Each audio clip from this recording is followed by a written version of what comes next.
Hello everyone, welcome to Donemax channel. Today's topic is how to rename, format, and repair a partition with Donemax Data Eraser. Of course, you can utilize the Windows Disk Management tool. Click on the properties of the partition, and then modify the volume label.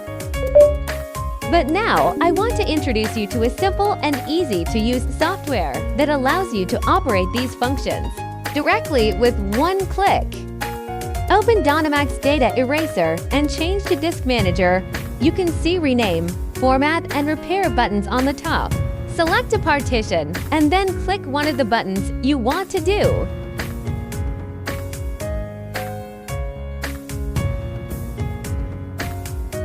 Before you format the partition, please remember to back up your useful data. The repair function can help you check the file system, fixes errors on the disk, found bad sectors.